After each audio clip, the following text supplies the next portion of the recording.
এক মুহূর্তের জন্য কল্পনা করুন, পৃথিবীর এমন একটি দেশ যার নাম শুনলেই অনেক শক্তিশালী রাষ্ট্রও হিসাব করে কথা বলে।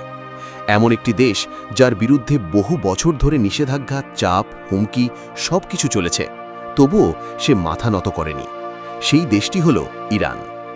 আজকের ভিডিওতে আমরা জানার চেষ্টা করব কেন ইরান এত শক্তিশালী, কি আছে তাদের সামরিক শক্তিতে, কেন তাদের মিসাইল প্রযুক্তির কথা শুনলেই অনেক বড় শক্তিধর দেশ চিন্তায় পড়ে যায়, আর একজন মুসলিম হিসেবে এই ঘটনাগুলোর দিকে তাকিয়ে আমরা কি শিক্ষা নিতে পারি কোরআন ও হাদিসের আলোকে।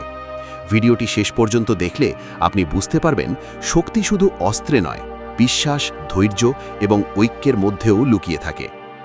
মধ্যপ্রাচ্যের মানচিত্রের দিকে তাকালে দেখা যায় ইরান এমন এক জায়গায় অবস্থান করছে যা কৌশলগতভাবে অত্যন্ত গুরুত্বপূর্ণ।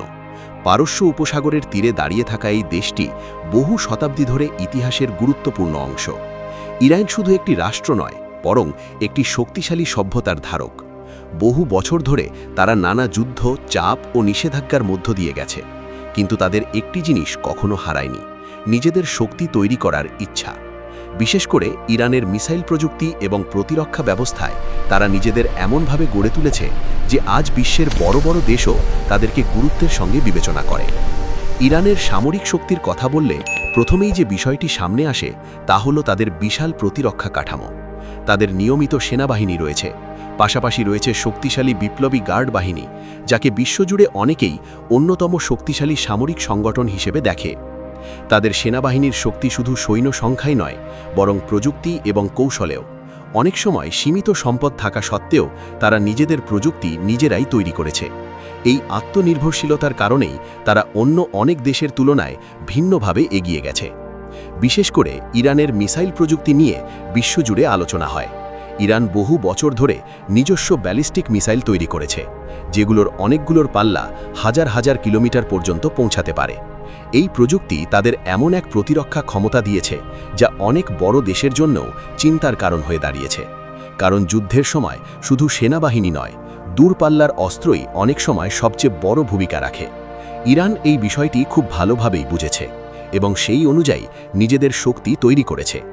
কিন্তু প্রশ্ন হল, শুধু অস্ত্রই কি শক্তি দেয়? ইসলাম আমাদের শেখায় প্রকৃত শক্তি আসে ঈমান, ধৈর্য এবং আল্লাহর ওপর ভরসা থেকে।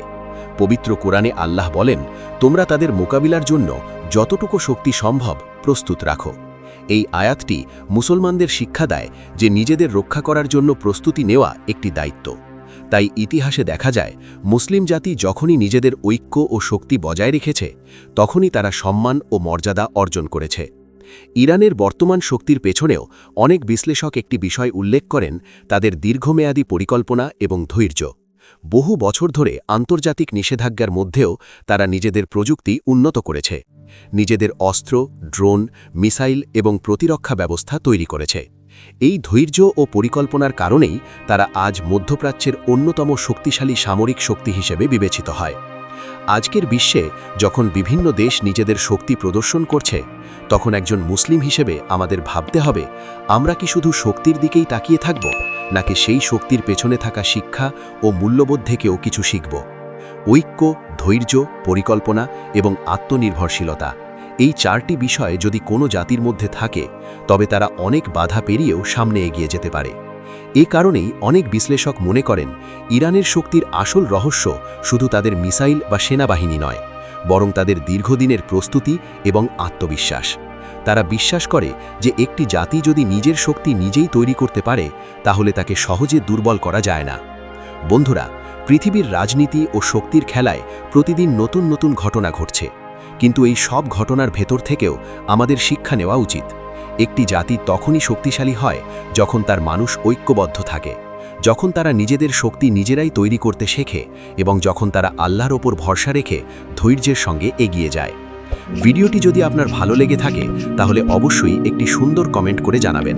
আপনার মতামতই আমাদের নতুন ভিডিও বানানোর অনুপ্রেরণা।